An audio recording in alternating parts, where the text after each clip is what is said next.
All right. Hello again, adventurers, and welcome to another exciting episode of Essential Essence 20.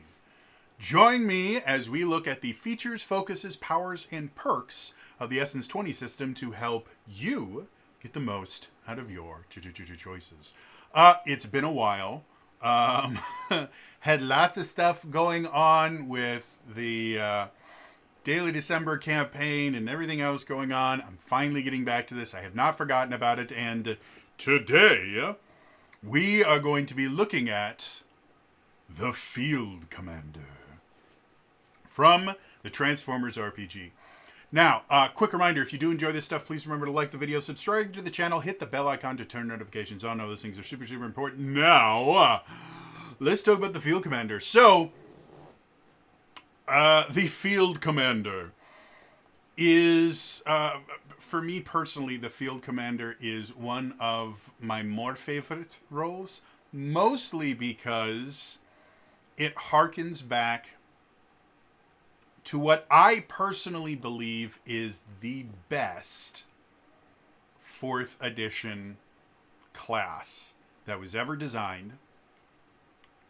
The class itself is called the Warlord.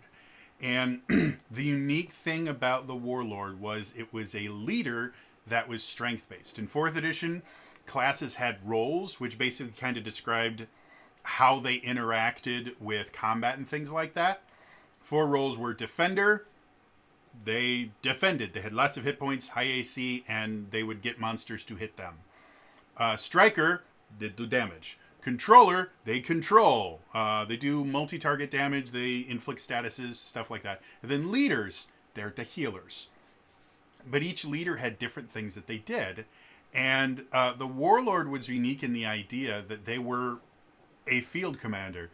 They were designed to kind of sit back, dole out healing when it was needed, and they could do things like give actions to other characters.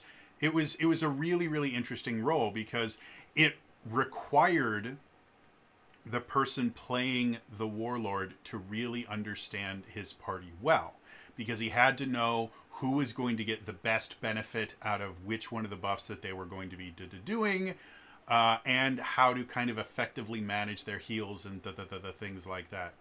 It's a really, really cool, fun class to play. So, the Field Commander harkens back to that idea of a hyper support style character.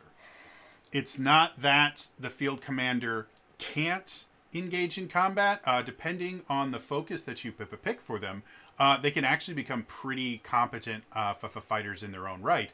But the thing about playing a Field Commander to the best of its abilities is always going to rely on you understanding your whole team, understanding where your efforts are going to have the most effect, and who is going to get the best benefit out of the various things that you can do. So it is a support style role, but it is very much again, the field in Field Commander is exactly that.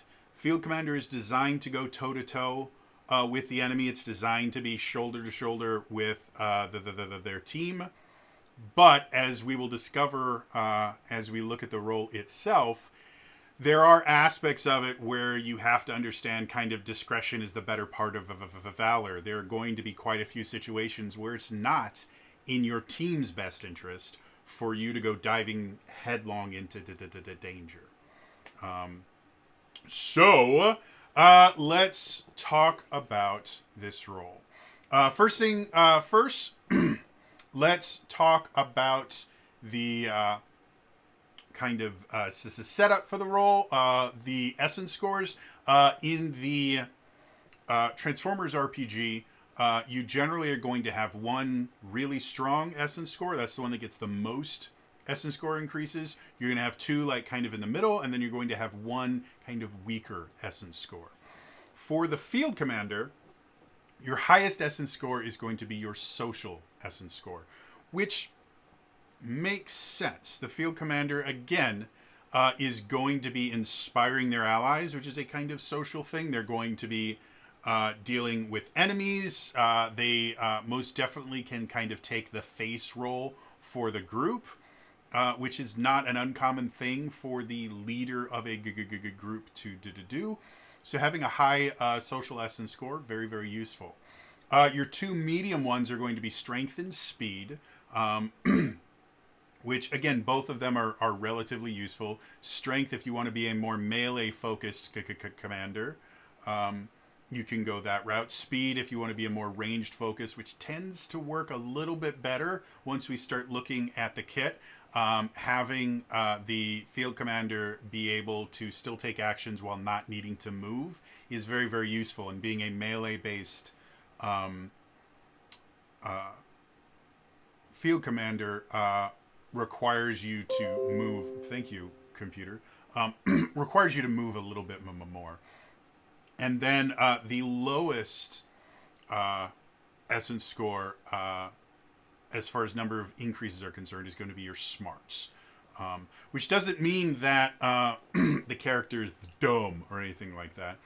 Again, when you start off building your character, you only get technically 3 extra essence points. You get 2 from the roll itself, and then you get 1 more from whatever focus you choose. All the rest of your essence score increases when you first build a character are built into you get to choose. So if you want to be a very kind of intellectual style commander, you 100% can do that. And depending on, again, from a combat perspective, depending on the weapons that you want to choose, you could kind of ignore the speed essence almost completely and just kind of low ball that a little bit to give you a high smart score to go with your social score, and then use that to use like targeting style weapons, which use your technology skill, which is a smart skill. So you do have a lot of different ways to kind of build the character. As far as to training and stuff like that, again, you get your strength and social. At first level, you increase strength and social by 1 each. And then depending on your focus, you also can increase either your social or your smarts for the 2 foci that are listed in the core rulebook. Obviously, there's more that happen in other books, but we're just focusing on the core rulebook right now. And then the skills that you can choose from, your strength ones are going to be brawn, intimidation, and might, and then the social ones are going to be either deception, performance, or persuasion. So kind of what you would expect for a commander style character. And then as far as equipment and training, you are trained in limited armor upgrades, which is useful.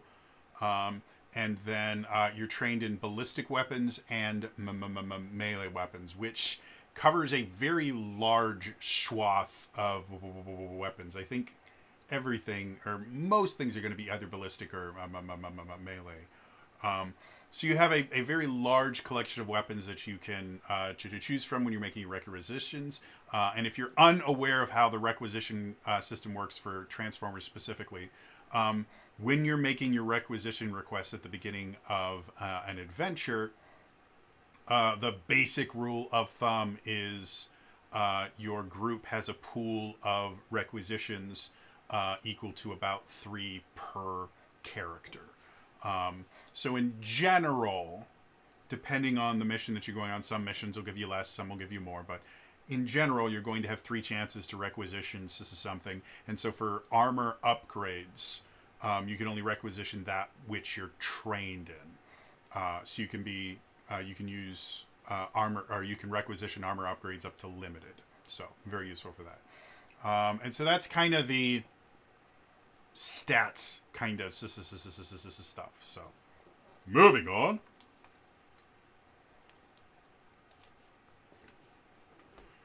At first level, you get a number of different things. First one, every single Transformer get this, or every single Autobot gets this. You get for the Allspark. I've gone over it in other ones, but it's been a long time, so I'm going to go over the whole thing here again. So if you watched my previous Transformers Essential Essence, like, why is he talking again? Because it's been like 6 months. All right, so for the Allspark, gives you a number of benefits. You get a certain number of upshifts when you're in your alt mode to try and remain incognito. If you want to know specifically how many upshifts and what the categories are in there, pick up the book. I will intentionally leave certain things out just so there's no chance that people could use one of my videos to basically avoid buying the books. I love the people over at Renegade. I've had communications with a few of them. They're lovely people. I never want one of my videos to be able to be used to basically steal from them. But yeah, so for the Allspark, you get bonuses to infiltration skill tests when you're in your alt mode, because that's the whole robots in disguise part. You get immunity to carbon-based diseases, but you're affected by electromagnetic damage and viruses that affect machines. So you can't get a flu, but you can get a digital flu. You get your standard issue Autobot equipment, and you get the rollout ability. Basically, when you roll for initiative, if you're not surprised, you can choose to convert to your alt mode before combat begins without needing to spend an action. Any other time you need to get into your alt mode, it takes your action to do that, which is a lot. So rollout helps you to kind of prep for the combat in and of itself. So that is for the Allspark. Moving on.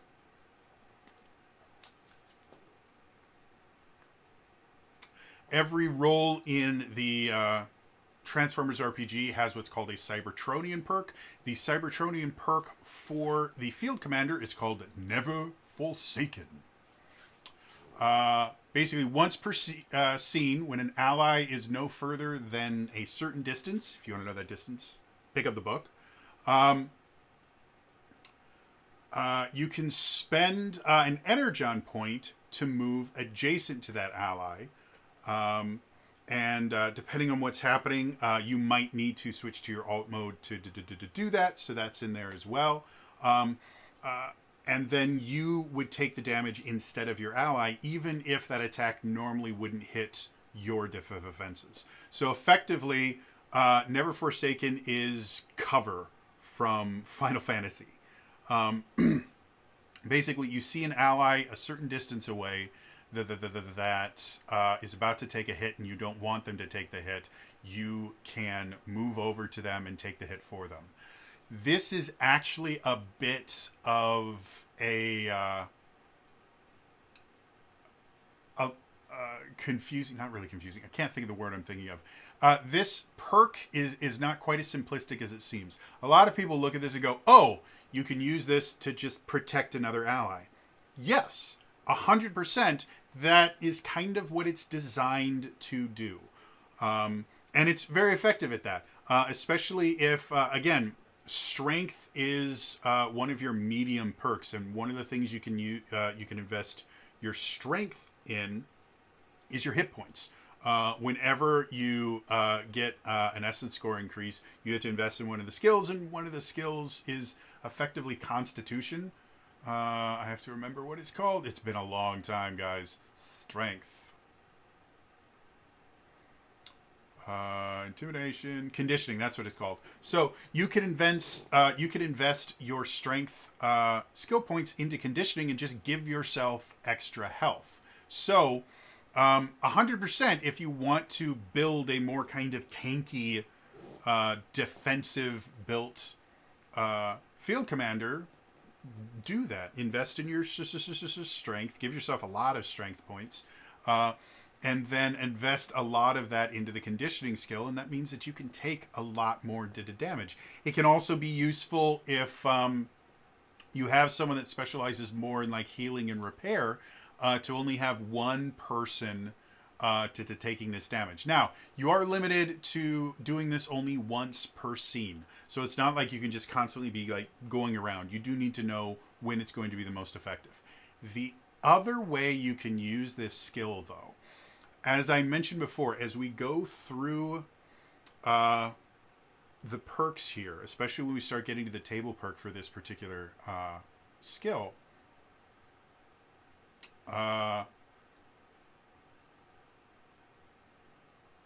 one of the things that you eventually are able to do is you're able to issue commands as a move action,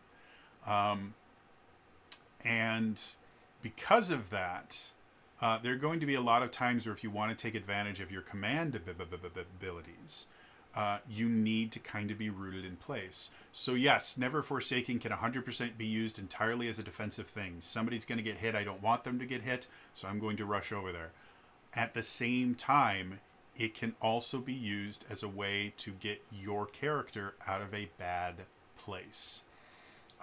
There's nothing in the description that says that you need a clear line of sight or an easy way to get to that ally. It just says when an ally no further away than a certain distance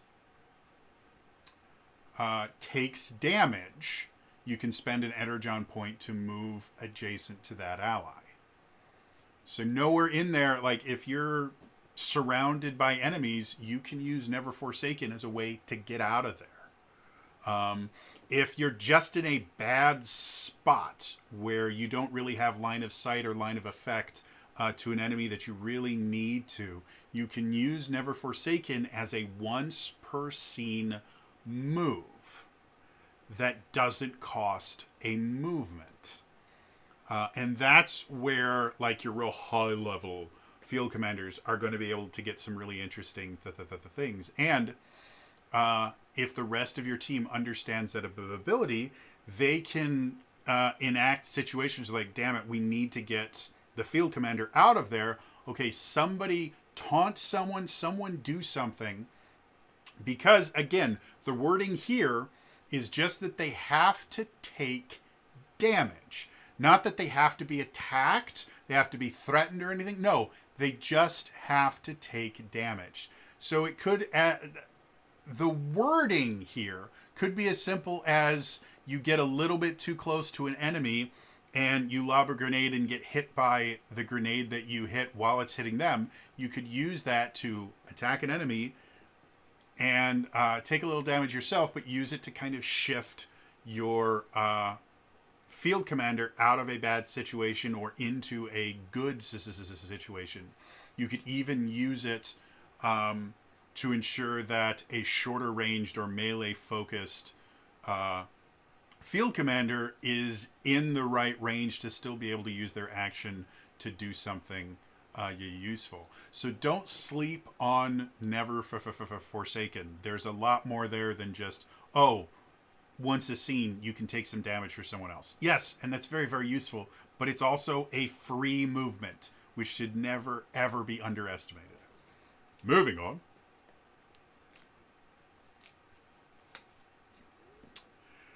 The next ability that you get at level 1 is Issue Command. Now, one of the things that I mention in Essence20 videos in general is what's referred to as table perk or defining perk. I use a couple different names for it. The reason I call it a table perk is in the Power Rangers RPG, they have a kind of multi-classing perk that you can take that allows you to basically take a perk from another role, but it specifically says you're not allowed to take a perk that has a column on the table. So your table perk or defining perk is basically kind of the core ability that the role is built around. And Issue Command is going to be the defining perk for the field commander. As it should be. The field commander commands. Basically, the way Issue Command works is as a move action, you can issue a command granting allies who follow your command an upshift to a skill test or a bonus to a defense based on certain circumstances. You set the terms in the bonus. Allies receive. This bonus lasts until the beginning of your next turn. And they give some examples of command. Fire. Allies who attack with ranged weapons gain an upshift to their skill test. Hold your fire. Allies who don't attack with a ranged weapon get an upshift on alertness skill test. Hold the line. Allies who don't move on their turn get a bonus to toughness. What is that? Allies who roll smart skill tests to identify that gain an upshift on their skill test. It's a trick. Allies gain +1 to cleverness against the target creature's abilities. So those are just examples, but effectively you give a command, and if your team follows that command, they get bonuses. So the limitations of the issue command is it takes your move action. So this is where we start figuring out what how we're going to be playing the field commander, because giving upshifts are a big deal. I don't know, like statistically, a +1 to defenses is not that big a deal. It's useful. It's not super useful, especially with the spread of rolls. The bounded accuracy in this particular game is wider than like D&D 5th edition, so a +1 really isn't that big a deal, especially once you start getting to higher levels. But an upshift to a skill test is actually really good. What that does is obviously it gives you a bigger die, which is always nice. But anyone that is specialized in the skill that they're using, that they're getting the upshift to, it increases your chance to crit. As a reminder, critting in the Essence20 system happens entirely with your skill dice. When you roll something, when you roll your skill die and it rolls the highest number possible on the skill die, that's considered a critical hit. As long as the attack still hits, because your D20 still has to roll high enough to hit it, as long as the attack hits, it's a critical hit. Well, when you're specialized, you get to roll your skill die and every die below it. And you get to choose the highest of those rolls to add to your D20. But if any one of those skill dice rolls the highest number, then that will still count as a crit, even if you don't use that particular die. Like, let's say you have a D8 in your skill, in your aim skill, or what it is, the accuracy, the one that you use to shoot stuff. Wow, it has been so long, guys. I'm so sorry about this. Finesse targeting, that's what it's called. So you've got a D8 in targeting. You're making an attack. You got a D8 into targeting, but you're specialized specifically in blasters or something, and that's what you're using. So you'd roll a D20, and then you would also roll a D2, a coin flip, a D4, a D6, and a D8. And let's pretend the D2 you got a 2 on it, the D4 you got a 4, the D6 you got a 5, and the D8 you got a 3. Well, obviously you're going to use the D6, but because the D4 rolled a 4, it still counts as a critical as long as you still hit. So, understanding what command to give the most benefit to your troops is going to be essential, because there are certain roles, like when we saw with the analyst, there's certain things that they're going to do that are not going to be just shooting something. And understanding if you have a mostly like range-based team, then yeah, doing the fire command is probably going to be pretty useful, especially if a few of them have specializations and stuff like that.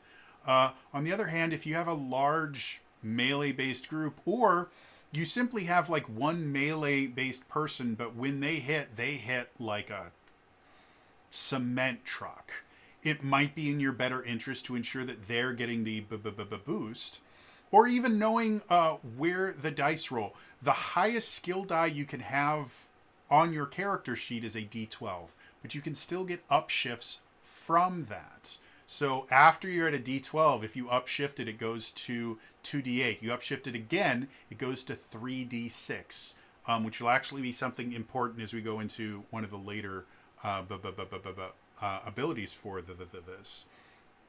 So understanding like who's going to get the best benefit, and then if you upshift again from 3D6, you get an auto success. You upshift again from that, you get an auto critical success. So depending on how your party is kind of made up, there might be a character that, because of certain things that they've done, they're already, before your command, they are already at like an auto success. And by giving them an upshift, it turns into an auto crit, which can be massive. Or they might already be at a 2d8 and you shift them up to a 3d6, and not only do they hit, but they get a degree of success and get to do extra damage or get an extra effect from it. Like, all of those are really good, but it requires you to understand your party. A character class like the Field Commander or the Warlord or any other of these like hyper support style characters really benefits the most from you understanding your team, which from a leadership perspective is also very, very accurate. The best leaders are going to understand the strengths and weaknesses of their team and will know where their effort is best utilized to get the best results from their team. So yeah, as simplistic as it sounds, it's a relatively complex ability that you really do need to pay attention to if you want to get the most out of this character. So yeah, moving on. The final first level ability is Prepare for War. This one's really simple. When you roll for initiative and you're not surprised, get an edge on your initiative skill test. Edge is effectively advantage from D&D 5th edition. You roll 2d20s, take the higher of the two rolls. That does synergize pretty well with issue command, because again, the command lasts until the beginning of your next turn. So if you get first in the initiative order, that means if you start off in a decent spot when combat starts, you can issue your first command and have everybody get their bonus right from round one. They never have to not have a bonus to it. And at the same time, there's other useful things, like maybe you don't want to issue your command first. Maybe what you do for your first turn is you get your field commander to a spot where they can just sit there and issue commands for the rest of combat. Either way, having your initiative be high enough that you get to go first or near the top is always going to be useful, especially for a buffing style character like this. So, yeah. Moving on. At second level, you get Irrefutable Order. As a standard action, you can make a persuasion skill test against a target whose level is no higher than yours. On a success, you give the target a one-word order, such as halt or flee. As long as the order does not put the target in immediate harm, violate one of the target's core beliefs, and can be accomplished with a move action, they use their move action to follow the command to the best of their ability on their next turn. So, Irrefutable Order is a limited version of the command spell from D&D 5th edition. Command was still, the 5th edition version kind of nerfed it. Or the 5.5 version kind of nerfed it. But the base 5th edition version of Command was the kind of ultimate spell for a creative player. Because you could only speak one word, but whatever that word was, as long as they failed their save, they had to do it. And really clever players would come up with some really interesting words they could use, like disarm or disrobe. And they could be very effective at controlling action economy. With Irrefutable Order, you are a little bit more limited because the only thing you can do is make them waste their move action. So you're not going to be taking away standard action. You're not going to be able to burn through any of their free actions, but you can get them to not use their move action. And again, this is another one where understanding the battlefield is going to be really essential. If you've got a melee based enemy that is just ripping apart your team, using halt can be very, very useful in preventing them from getting to one of your allies to do damage. At the same time, flee is another one that's very, very useful. If you can convince them to use their movement to get further away, that gives your allies the ability to maybe find cover, or it might even...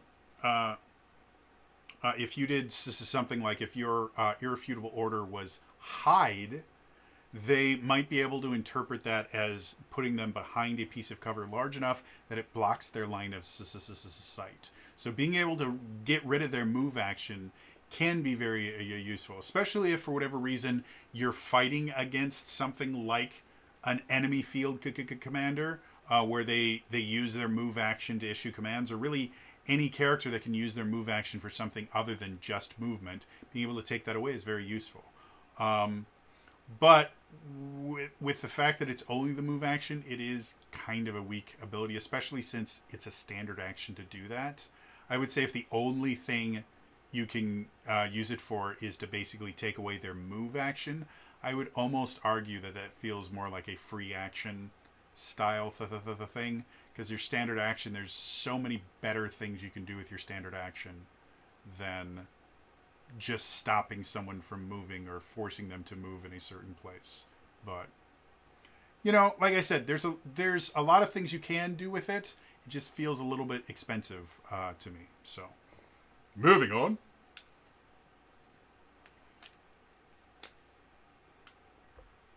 At 4th level, you get your general perk. This is the same thing for every single class.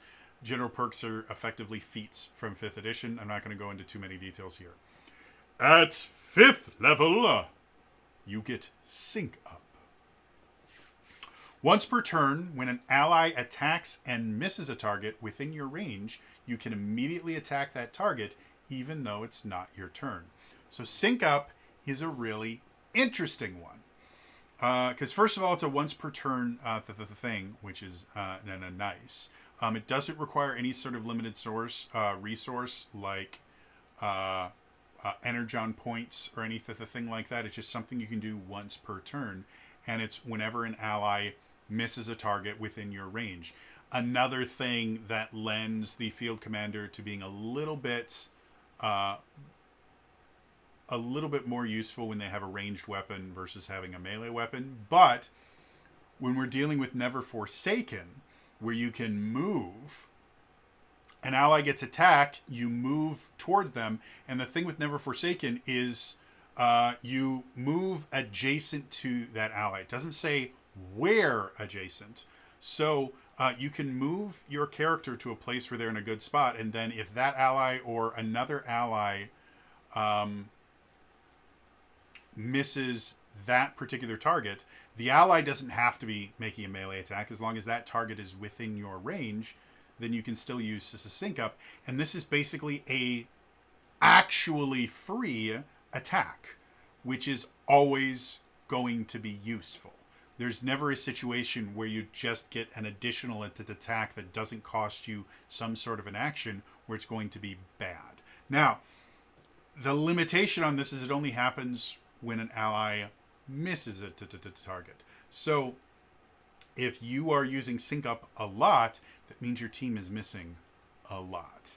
But it does kind of shore up the team when they do miss. they're not going to be completely wasting their turn, because while, yes, their action is not having the intended consequence, your action might.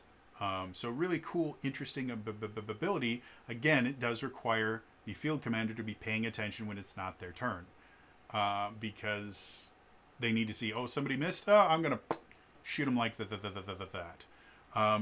And other things that can be useful, if you have a ranged weapon that has like stun on it, that can be exceptionally useful for that, because you can they'll miss their attack, but you do stun, and you start removing some of the actions from the action economy of the enemy. Stun is not like the 5th edition version where they just can't do anything, but it is a way to remove some of the actions. If I remember correctly, I think it's under the equipment. Is that where we put the stun condition? Come on. Equipment properties.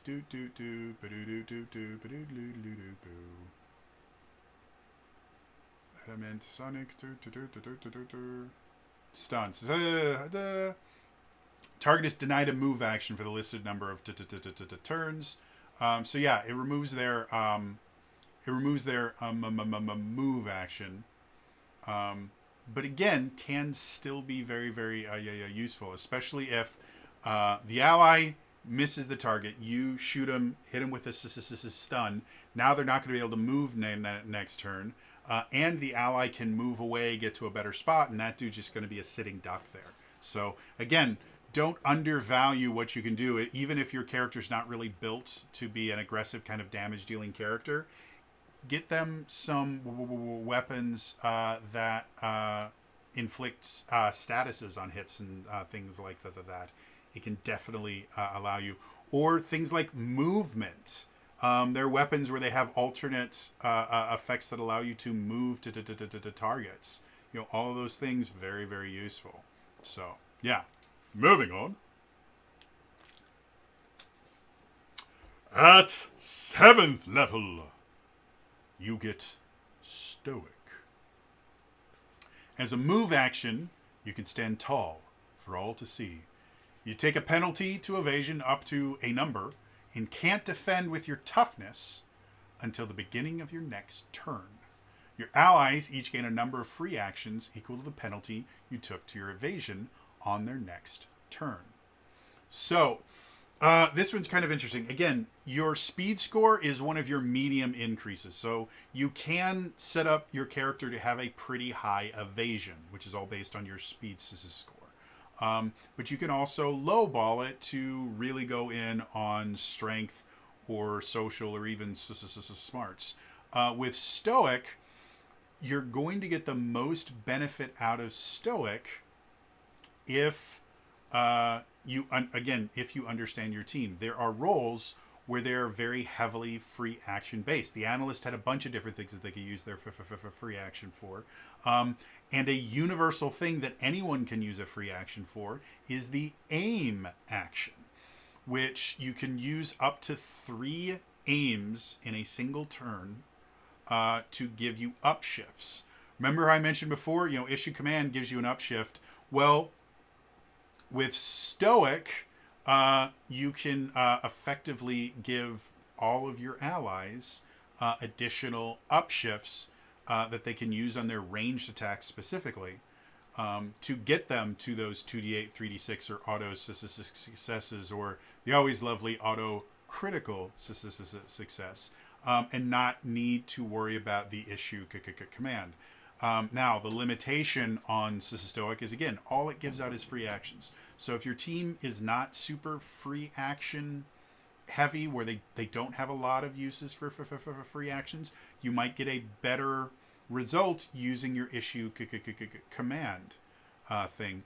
Both of them require your move action. So now we have 2 different abilities that require you to sacrifice your move action. So again, putting your field commander in a place where they don't need to move is going to give you the most chances to get the most out of your abilities.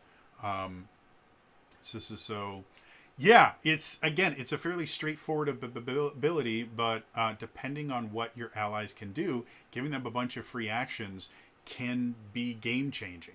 You know, with how degrees of success, the way degrees of success works in Essence 20 is if you double whatever the result was supposed to be, you get a degree of success, which on attacks means you just get to do an additional point of damage. If you triple it, you get 2 degrees of success, etc., etc., etc.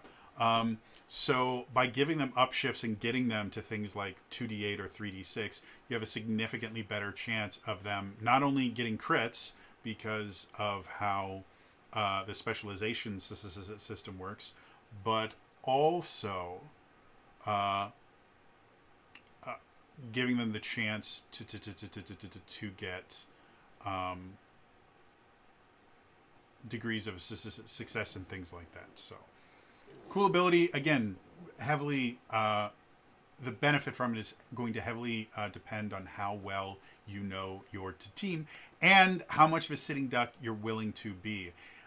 Dropping your evasion by 3, especially if you don't have a particularly high speed score and you generally use your toughness for your defense, that can be devastating. You might get hit by every enemy on the enemy team because you're using this stoic ability, and you might watch all your hit points go away.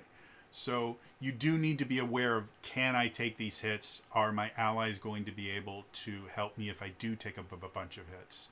At the same time, the same way how the barbarians' ability to, in 5th edition, the reckless attack ability, gives them advantage on their attack rolls, but it gives all attack rolls against them advantage.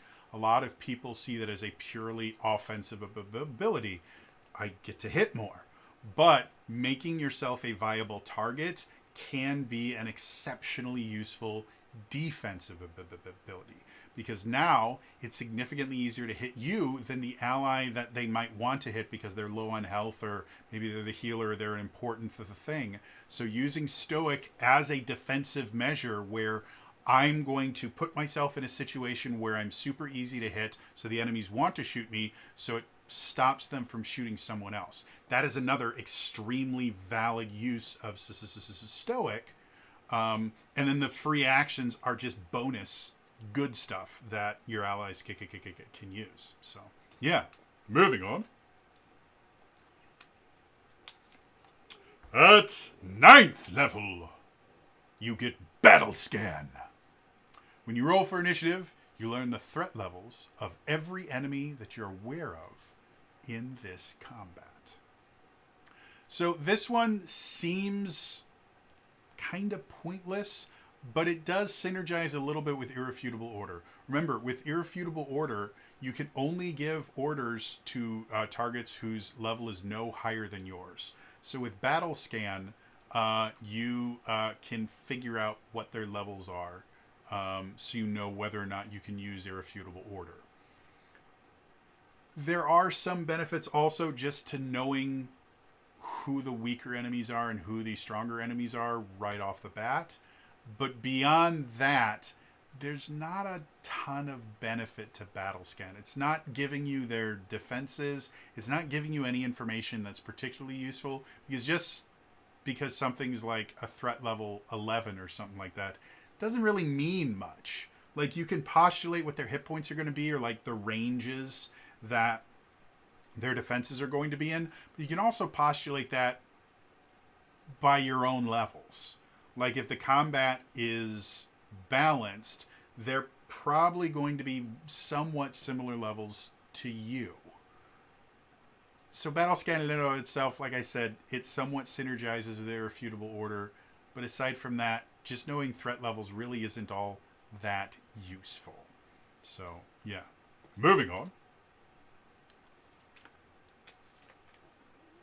At 12th level, you get Hardened. You become trained in restricted armor upgrades, and you gain 1 health.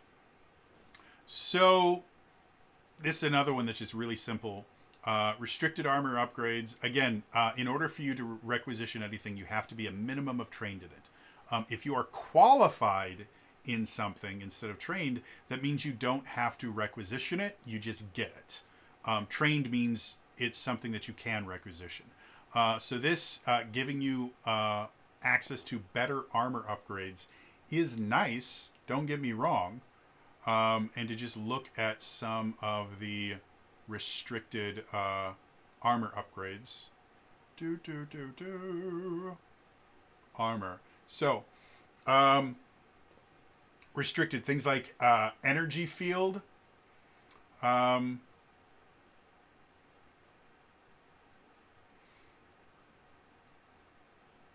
Basically is a defense against melee attack, where they get some downshifts to the attack, and lets you make an immediate attack with the aura.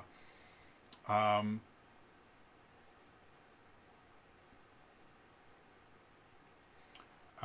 then, force field's another restricted one. Heavy armor just gives you extra toughness. Stuff like that. So there are some decent, and that's just in the core book. I think they introduce more armor upgrades in other books as well, though I could be wrong. So yeah, getting access to restricted armor upgrades, very useful. But it's definitely going to be something that kind of it's useful during requisitions and stuff like that. Once you're on the battle, Hardened really doesn't matter because the benefit you got from it would have had to be used beforehand. So, moving on.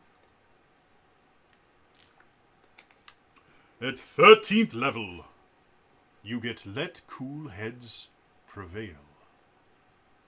Outside of combat, when you roll a social skill test with specialization, you can score a critical success with the D2.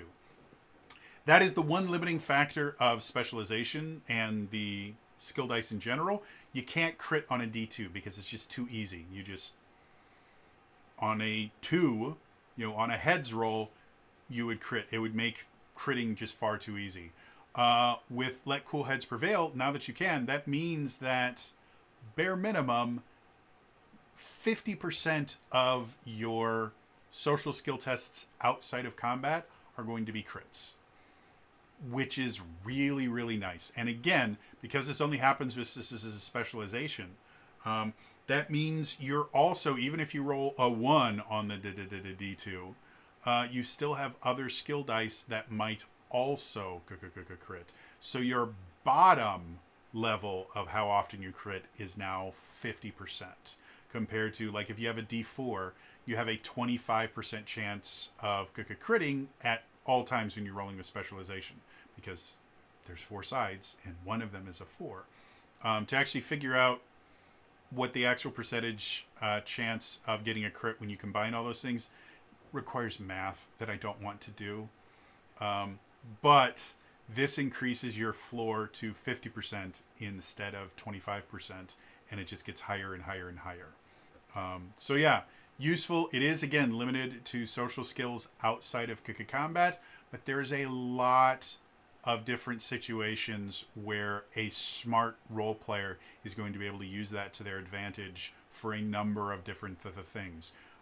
Become a very deceptive field commander and use it when you see that combat is about to start. You go, wait a minute! It is time for the traditional donuts! That's a TMNT2 reference. So you can stop combat for a moment to kind of lie to them and give your team that extra bit of time before actual combat starts. So don't kind of underestimate, well, that's just for, talking with shopkeepers and stuff like that. No. A smart role player is going to find a lot of ways to kind of avoid combat long enough to get a Let Cool Heads Prevail in there, and to give their team the best chance possible. At the same time, you can go full on Optimus Prime, and as the teams are about getting ready to fight, you just go, Megatron, we are of the same race. Why must we always battle? Decepticons! I am Optimus Prime, and I ask you, look into your spark. We are all of Cybertron. Okay, is everyone ready? All right, roll out! You know, doing something like that with a persuasion test where you're just buying time for your team to get into position is another completely viable way to let cool heads prevail. And again, if you're getting a crit, you 100% can use that to your advantage. Doesn't mean that, you know, you can't sleep with the dragon, to use a strange phrase. But again, a smart role player have come up with some really interesting ways to use that. So, moving on. At 14th level, you get the first rule of soldiering. When you roll for initiative, you can issue a command for free. This is where things start getting interesting. Remember, Stoic and issue command used to be mutually exclusive things. If you want to use Stoic, you have to use your move action. If you want to use issue command, you have to use your move action. Now, at 14th level, you get to issue a command for free when you roll initiative. So not on your first turn. It's when you roll initiative. So it doesn't matter where you are in the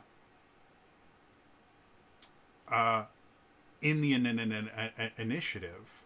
You get a command right off the bat. Now, the one issue with that is if you use the first rule of soldiering, your command, the bonus lasts until the beginning of your next turn. So, depending on how someone wants to interpret it, you could, because it's happening when you're rolling initiative, not at the beginning of your first turn, it could very easily be argued that, well, if you roll highest in the initiative order, then that first command ends as soon as you start your turn, so no one gets a benefit from it.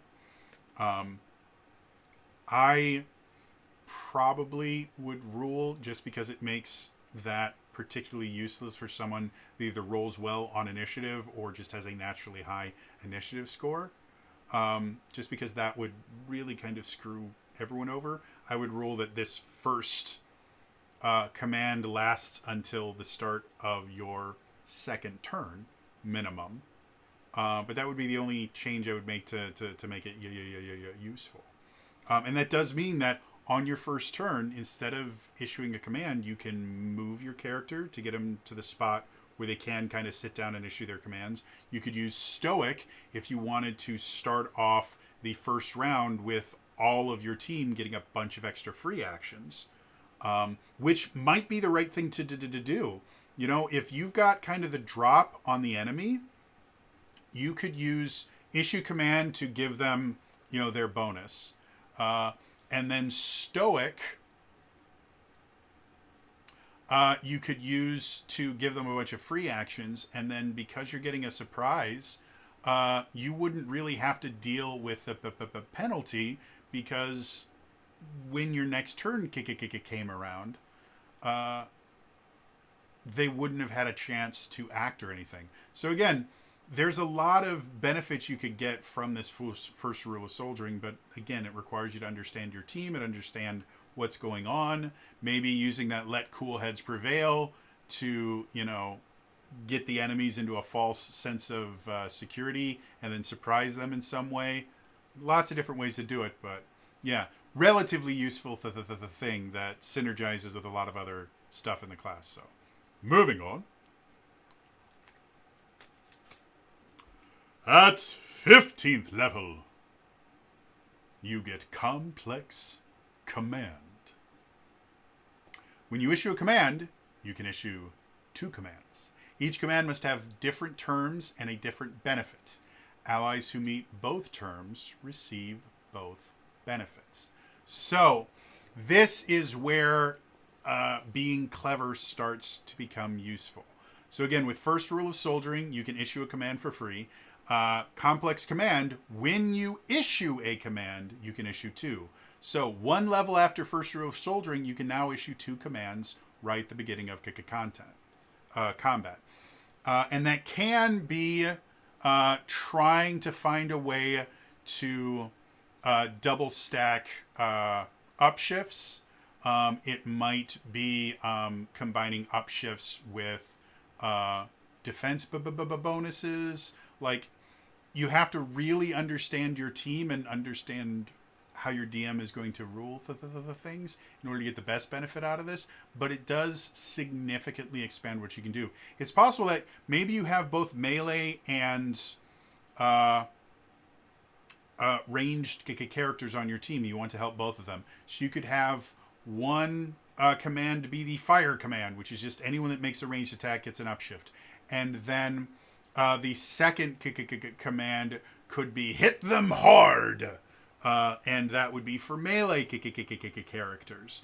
And so now everybody is getting a benefit as opposed to having to choose between them. So lots of different things you can do with complex command. You just, again, you need to understand your team. You need to understand what you can and can't do with that. And again, by the time you're 15th level, you probably have a few commands that you're just used to giving on a regular basis. So by that point, you're going to know the best ones to kind of combine. So, yeah. Moving on. At 18th level, I don't have enough fingers. You get Stand Together. Once per scene, as a standard action, you can make a persuasion skill test with a certain difficulty. If you want to know what it is, pick up the book. On a success, all allies repair 1 damage. This is multiplied on a critical success or a high degree of success. So, this becomes a really, really big deal. Because it's a once per scene thing, but it is a group heal. Which tends to be relatively rare just in general in this Giga game. And depending on what you roll, can be a pretty big heal. I mentioned degrees of success before. Again, to get a single degree of success, you need to basically double what it was that your skill test was supposed to be. So depending on what the difficulty is, the larger your dice, the better a chance you're going to have of a high degree of success, especially if you can get upshifts on this persuasion test to get you either into 2d8 or 3d6. It also means if you get enough upshifts to bring you into the auto success or auto critical success, that can actually hurt your benefits with this, because you can't get a high degree of success on just an auto hit. You're just going to get the repair 1 damage, and you also can't get a critical hit on an auto hit. So finding ways to get upshifts to your persuasion skill that will get you to the 2d8 or the 3d6, which gives you the best chance of getting a critical success and the best chance of getting a high degree of success, is going to be absolutely essential. And this is once per scene. So it doesn't cost an energon point or anything like that. It's just once per scene, give out free hit points to your allies. That is really, really powerful. The only other limitation to it is the fact that it is all allies. So you're not going to get any benefit from this, but all your allies will.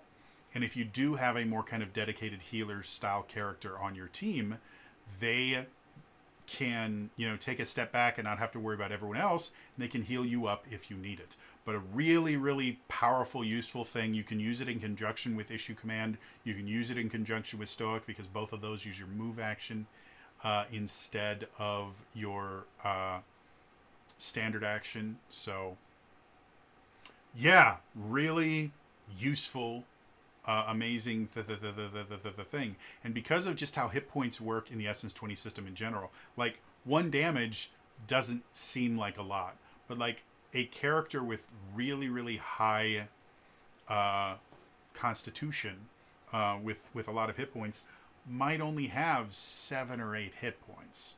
Like, this is not a thing where you have, dozens of hit points or hundreds of hit points. A lot of times you're going to be in the single digits or just barely into the double digits. So being able to repair, if you got a crit and a higher degree of success, which is very possible, especially if you're rolling like 3d6, that's three damage to everybody on your team. So if you've got like a 5-person team, you've just healed 12 hit points across your entire team. That's a massive heal. So, yeah. Moving on to final thoughts. Again, I am slightly biased for this class because it reminds me so much of the Warlord. The base class itself doesn't have the ability to hand out attacks, but it does still have that super support, frontline supporter style gameplay that I really enjoy. And it also rewards creative players. Issue of Command is designed around creative players. They give you examples that are very useful, but Issue Command, you're going to get the most benefit out of it by coming up with your own commands that just work for your team. Irrefutable Order is the same way. It rewards creative players. Let Cool Heads Prevail rewards creative players. The Field Commander is a creative player's dream class. And depending on whether you go Ambassador or Strategist, which are the 2 foci in the core book, you're going to be able to further kind of mold your Field Commander into the exact style of support character that you want. This is not a character to play if you want to be the one doing the slam dunk. However, if you're okay being the person that sets up your allies to succeed, this is a fantastic class or role to play, and it's an incredibly powerful role. One of the things I used to say about 4th edition, the most broken combo in 4th edition, the most broken character you can build, is one that works well with the team.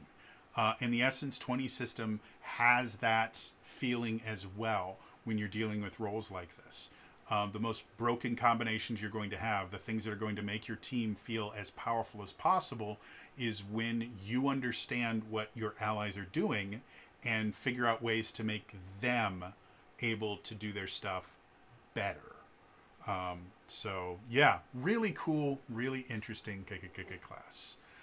However, that is going to be all for me today. As always, please again remember to like the video, subscribe to the channel, hit the bell icon to turn notifications on. All those things are super important. In the comments down below, give me your best idea for either a command or an irrefutable order. I would love to hear the creative stuff that you guys come up with. Put them in the comments down below. Otherwise, again, it's all for me today. I will see you guys next time. All right? Bye-bye.